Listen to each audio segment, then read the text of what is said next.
சகாயமா இருக்கிற இயேசு கிறிஸ்துவின் நாமத்தில் யாவரும் கூட அன்பின் வாழ்த்துக்கள். இந்த மார்னிங் மன்னான்ற தின தியானத்தின் மூலமாய் இந்த நாளிலே உங்களை சந்திப்பதில் மிகுந்த மகிழ்ச்சி.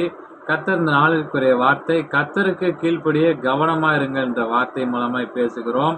எடுத்து வாசிக்கிற உபாகமம் 6ஆம் அதிகாரம் 18 - 19 வசனங்களை வாசிக்கும் போது, நீ நன்றா இருக்கிறதுக்கு கர்த்தருடைய பார்வைக்கு செம்மையும் நன்மையுமாய் இருக்கிறதை செய்வாயாக என்ற வார்த்தை.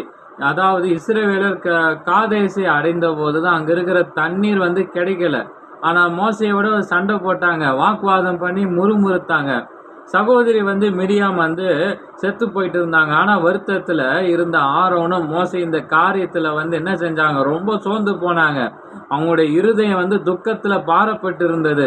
முரட்டாட்டமுள்ள இஸ்ரவேலரும் அவர்கள் இன்னும் கோபத்திற்குள்ளாக்கப்பட்டார்கள். கர்த்தர் மோசையிடம், நீ கோலை எடுத்துக்கொண்டு கன்மலையை பார்த்து பேசு, அப்பொழுது தண்ணீர் புறப்படும் என்று கூறினாராம். ஆனால் மோசையோ கர்த்தருடைய சுற்றி இருந்த கோலை என்ன செய்தார் தெரியுமா? அவரு தன் கையை ஓங்கினார். கண்மலை தன் கோலினால் 2 தரம் அடித்தான். ஒருவேளை தன் அதிக துக்கத்தினால் இருந்தபடியால் மோசே கர்த்தர் கூறியதை சரியாக செய்ய தவறி இருக்கலாம்.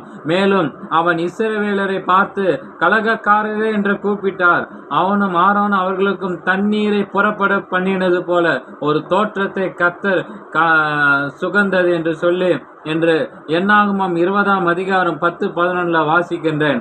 ஆனாலும் கர்த்தர் கிருபையாக தாகமுள்ள தம்முடைய ஜனங்களுக்கு குடிக்க அபரிதமான தண்ணீரை கொடுத்தார். ஊழியக்காரனாய் மோசையை கண்டித்து உணர்த்தினார். இஸ்ரவேல் புத்திரரின் கண்களுக்கு முன்பாக என்னை பரிசுத்தம் பண்ணும்படிக்கு நீங்கள் என்னை விசுவாசியாமற் போனபடியால் இந்த சபைக்கு நான் கொடுத்த தேசத்துக்கு நீங்கள் அவர்களை கொண்டு போகவே இல்லை என்று மோசை இடத்தில் சொல்லியிருக்கிறாராம்.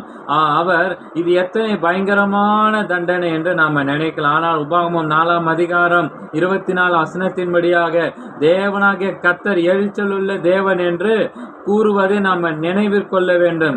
எனவே நாம் சுயமாக எதையாவது நம்ம செஞ்சிட்டு இருந்தா நம்முடைய இருதயத்தை துக்கப்படுத்துகிறது. நமக்கு அவர் செய்ய நினைக்கும் நன்மைகளை இழந்து போவோம் என்ற வார்த்தையை சொல்லுகிறது. நாம் ஜெபிக்கலாமா? சர்வ வல்ல தேவனே, முன்னமே உமா அழைக்கப்பட்ட மோசையை ஒரு கீழ்ப்படியாமையினால வாக்கு பண்ணப்பட்ட தேசத்துக்கு நுழைய முடியாமல் போயிற்று. நான் எந்த சூழ்நிலையிலும் உமக்கு கீழ்ப்படியே மிகவும் கவனமா இருப்பேன் என்று நேரிட்டாலும் சரி, உமக்கு எதிராக பாவம் செய்யாமல் இருப்பேன் என்ற கிருபை தாரும்.